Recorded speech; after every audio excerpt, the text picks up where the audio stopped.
People behind the scenes. Some of the victims are, or should we say were, the super rich, as well as banks and hedge funds. But some are just regular people who gave Bernie Madoff their trust and their hard-earned money year after year. As CNBC's Melissa Lee tells us, they looked around in a tough economy and thought they were set for life. Not anymore. 3 generations of Joyce Greenberg's family are wondering where their money is. Can you assess the damage at this point? How much has your family as a whole suffered?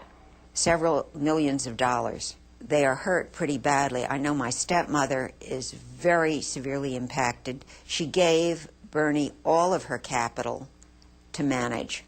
And I was very surprised to learn last week that 2 of her sons had given Bernie all of their capital to manage.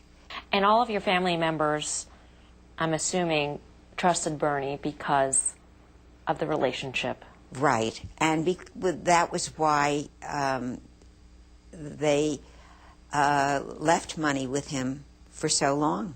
Bernie, as Madoff was known to Greenberg and her family, is Bernard Madoff, the man at the center of what authorities call the ultimate Ponzi scheme, a family friend for decades. Joyce Greenberg's father, a European immigrant in the supermarket business, was the first in the family to invest with Madoff in the 1960s. Then there were college funds for his grandchildren. By 1987, Greenberg and her husband had their own account. And as Madoff did for the rest of her family, he produced results. And nothing from his New York City office to all the documents triggered any red flags. And Greenberg should know. She was, after all, a full-time stockbroker.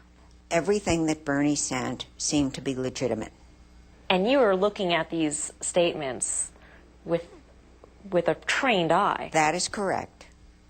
So you were scrutinizing, and nothing ever jumped out? Nothing. Over the years, Greenberg's profits grew, along with her ties to Madoff, at one point making 2 $25,000 donations to the Gift of Life Foundation, a charity Madoff and his wife were heavily involved in. Gifts made in honor of the Madoffs. I think as soon as I heard the awful news about Bernie's crimes, or suspected crimes, the one thing I immediately thought of was I honored that man with Not once, not but once, twice. but twice. It was a trust that seemed unshakable, the common thread connecting all of Madoff's investors.